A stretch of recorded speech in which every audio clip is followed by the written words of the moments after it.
สวัสดีสำบายดีพ่อแม่พี่น้องFCเมื่อทุกคนเมื่อนี้กะสิเฮาไปในเมืองได้พ่อแม่พี่น้องป้าบ่าวสวนไปส่งลูกไม่จักอันนะโอ้เพิ่นไปส่งลูกเพิ่นได้ไปถามน้องกันพ่อแม่พี่น้องว่าเฮาว่าสิไปแปลงรถเนาะรถเฮามันเพบีมันแตะพ่อแม่พี่น้อง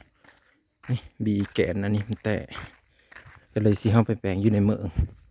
นี่บ่าวสวนเพิ่นมาเลยโอ้เพิ่นไปส่งลูกเพิ่นเนาะไม่ว่าเพิ่นสิไปฮอดโรงเรียนบ่หรือว่านั่นเลยติดตามเพิ่นนำกันเด้อพ่อแม่พี่น้องแล้วก็สิเฮาไปเฮินเพิ่นอยู่หน่อยหนึงเนาะหลังจากนั้นก็สิไปเมืองสนมีเห็นเพิ่นแต่โดนนั่นแหละเนาะก็ต่อจากคลิปที่ก่อนๆพุ่นแหละตอนเพิ่นเฮ็ดเฮินเฮ็ดศาลพุ่นแหละเนาะแต่ไม่ฮู้ว่าปัจจุบันนี้เฮินเพิ่นฮอดเสยแล้วเฮ็ดเนาะมีการคืบหน้าไปนั่นเลยแม่นรถเพบ่ฮะไปเบิ่งกันพี่น้องรถเพไม่จักอยู่โอ้ไปโรงเรียนแล้วเนาะเห็นไปโรงเรียนส่งลูกคนนี้สองน้องขี่รถไปทำการแล้วโอ้ไปแล้วเอาไปตั้งเจอเห็นพ่อก็ไปส่งว่านี่สบายดีอยู่สวนสบายดีมาพ่อกันอยู่กลางทางพอกันอยู่กลางทางเยอะไปทางเลยแน่เจ้าฮะไปส่งลูกไปโรงเรียนแล้วก็เกี่ยวยาให้งัวโอ้เกี่ยวยาเฮงโง่เนาะเกี่ยวยาให้งัวสิไปใช่นี่ว่าสิไปเมืองสดไปแปลงอันนี้บริเวณรถนี่ของรถจักรมันเพย่างไปบ่นี่ค่ะยังไปท่าเบาหนงอยู่เหินเจ้าว่าสิไปถ่ายคลิปเจ้าเป็นเจ้าพันหมาพี่เลยไปพุ่นก็ได้ครับเกี่ยวอยู่พุ่นไปว่าสิไปเบิ่งเหินสารเพิ่นนี่แหละเหินสารบ่อสวนนี่แหละเพิ่นเริ่มการก่อสร้างขึ้นเคอสีแล้วหรอวะสีแล้วแล้วบ่ได้มามื้อนี้ครับมื้อนี้ไม่ได้มาเนาะบุญเขาตั้งบุญไปได้บ่เดี๋ยวจะไปเบิ่งลูกเพิ่นก้อนไปพี่น้องปูนเลยจักรถเป็นเพิ่นเลย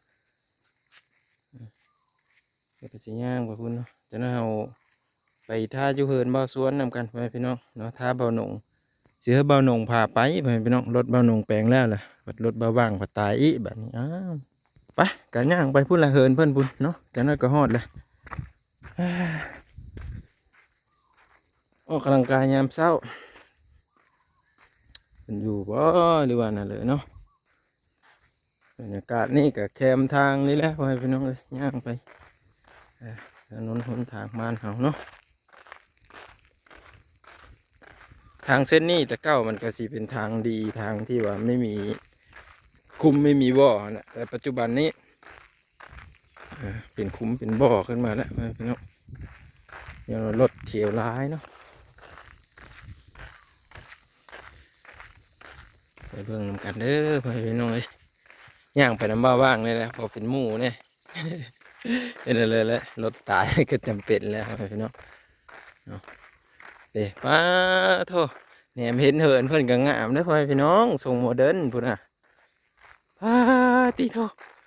แต่ว่าเหินพระเก่งหันทรงไม้เนาะพระเหินพระสวนนี่ทรงดินกับไม้ผสมกันเลยตัวนี้โอ้ยคักไปพี่น้องจบงามไปเอาไปเบิ่งนำกันเลยไปเบิ่งข้างไหนนำกันก่อนเหินเพิ่นก็อยู่ปูนเลยเขาก็งามมาเลยโคโซนเขานะคักอะไรโง่ขวายเฮาไม่ได้เห็นบ่บ้องอัน2-3 มือนะเขาเอารถจกมาถมอันนี้แต่ว่าบอนนี้ผัดมีถมเสื้อนี่ก็ได้สิเนี่ยอะไรนะมาแต่หาเสือเบ็ดเด้อเนาะได้บ่เด้อนั่นเลยเนาะมาแต่เสือเบ็ดเสือก้าง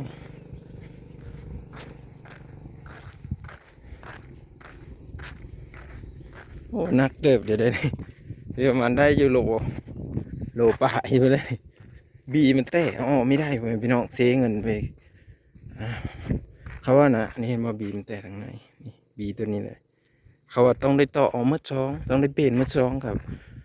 250 บาทพี่น้องเอาวันนี้มีเครื่องมือนี่ไม่มีโฮน็อตหันอันเนาะเอาก็เลยว่าต้องได้เอาไปหัน250 บาทได้เป็นเงินบาทพี่น้องมาโทษ แล้วเหินเพิ่นพุ่นนะจบงามแล้วพ่อพี่น้องไปเบิ่งเอาไปเบิ่งนำกันเด้อคลิปนี้ครับมาบางบันทึกยาวๆเส้นทางกะเป็นคุ้มเป็นบ่อให้แหละสมกับบ้านนอกคอกนาเนาะสมกับอยู่ชนบทนั่นแหละ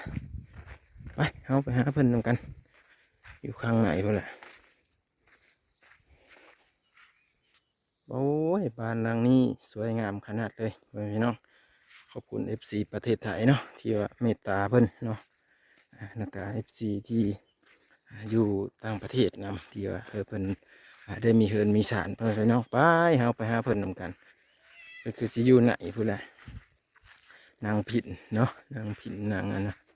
ลูกสาวเพิ่นนะพี่น้องโอ้ยคักหลายโหงามขนาดพี่น้องทรงเฮินโมเดิร์นเนาะเฮินบ่าวสวนเสื้อวงกบเรียบร้อยเนาะตีไม้อันเส้นตีไม้เส้นผาเรียบร้อยตีถูกงามได้พี่น้องเอ้ยไปเข้าไปเบิ่งนำกันพี่น้องนี่แปลนโซล่าก็มีแล้วเนาะมีแต่เพิ่นสีเสื้อนะพี่น้องเอ้ยเนาะบัดนี้เนาะมาเบิ่งตัวเก่ากับหลังมือพี่น้องไปเอาไปหาเพื่อนนำกันโอ้เพื่อนเห็ดเพื่อนนะขอตรวจอยู่สบายดีสบายดีนี่ลอยน้อยกับสบายดีสาวน้อยเพื่อนกำลังนุ่งทรงให้ลูกอยู่เนาะสบายดีระวังตกเต้งอุ้มมาน้องเป็นเพื่อนนี่นะนี่เป็นจุ่มระวังตกเด้อจับเอาอุ้มเอาน้องได้เพิ่นนุ่งทรงนุ่งเสื้อให้ดูเพิ่นน่าจังสิมาถามเพิ่นไว้พี่น้องเพิ่นกำลังงามเด้อนี่เสื้อวงกบสำเร็จเรียบร้อยนี่จะในบ่อสวนเพิ่นมาพี่น้องกักหลายเนาะบ้านเพิ่นแน่นนะว่าเลยแน่นนะเลยเนาะมีห้องกว้างเนาะซ้ำสีอยู่บ้านนี้พอได้มีบอลลบผ้าลบพ้นแหละบ่ตั้งข้างถึงกันจบงามเนาะไปเอาไปหาเพิ่นพี่กินข้าวกินปลาแล้วบ่นี่เห็นบ่าวสวนไปส่งลูกสายกับลูกสาวไปของเห็นเป็นตุ่มบ่น่ะเป็นตุ่มเพิ่นคือจะเป็นพดแดดบ่ก็เป็นอยู่บ้านละว่าก็เป็นเด็กน้อยเนาะแล้วก็ได้เด็กน้อยเป็นพดแดดบ่ได้ใช้เพิ่นอยู่อันครบหน้าครบตาน้าน้อยจะได้บ่าวสวนเพิ่นมาพ่อแม่พี่น้องอันนั้นก็ขี่รถนะก็ฮอดเหินปานนั่นบ่จักรถเป็นเพิ่นเลยย่างไปเบิ่งอีกแต่อีดว่าสิยันโซรถฝนตกแต่อีดว่าสิมานำกันนั่นแหละโอ้ซุ่มใกล้เพิ่นก็แล้วแหละเนาะได้ใกล้เสื้ออยู่บ่บัดนี้บ่มีเพิ่นสานซุ่มไว้เนาะพอดีเลี้ยงไก่น้อยเด้อพ่อพี่น้องไก่ซ้ำกำปั้นไก่ซ้ำนี่นะซ้ำโต10ปลายพันพอดีเลี้ยงก็มันเยอะเนาะดีเจออยู่ว่าซะน้อยบัดนี้ดีใจเนาะอันเห็นเหินเป็นหูเป็นห่างขึ้นเลยเนาะมื้อนี้แล้วขอไปเชิญมาแซนว่าเมื่อวานบ่แซนเพิ่นสิเฮามาอีกมื้อนี้เนาะแต่ว่าในสร้างนี่เพิ่นได้พักเวแล้วมื้อนี้ฮะว่าบุญอยู่อันบ้านมื้ออื่นเพิ่นจังสิเฮามาเนาะเหินเพิ่นนี่ก็มีแต่สิเสื้ออันบ้านประตูเนาะยังห่างอยู่แถวไม้เขาใส่ตัวสิเอาไม้เสื้ออีบ่หั่นเพราะว่าอันแป้นโซล่านี่มันต้องจับให้มันที่ไปน้องถ้าจับไม่ที่เลยจะมันแตะนะก็เสียมาใบโซล่าซักซีโอ้เสื้อซับซีบ่บัดนี้นี่แฮงงามเฮาเลยพ่อพี่น้องนี่ดิสาวน้อยเพิ่นก็อยู่ท่ากินข้าวกับเพิ่นเลยตอนเช้านี่กินต้มแต่กบต้มกบนี่ลมนะ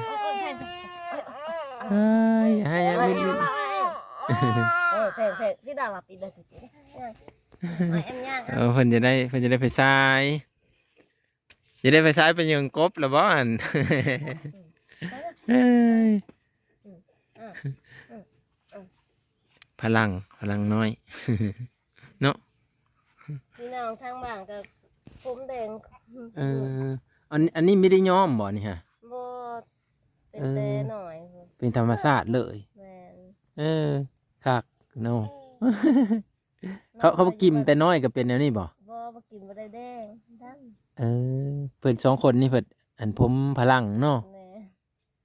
แม่น้องข่อยอยู่บ้านน่ะว่าก็คือกันน้องข่อย หักไม่มีแบบว่าคนดอนเลยไม่มีบ่ บ่มี เออ ผมแดงหมด ผมเพิ่นแดงซื่อๆปล่อยไปเนาะนี่อันนี้คือเหินสารบ้านซองเพิ่นมื้อนี้เฮาพาเฮามากะ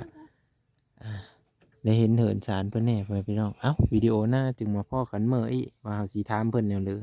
เนาะเดี๋ยวมาต่อกันคลิปหน้าปล่อยไปน้องคลิปนี้ก็ยาวแล้วเนาะขอบคุณ FC เมื่อทุกคนที่รับชมและติดตามเบิ่งเหินของอัน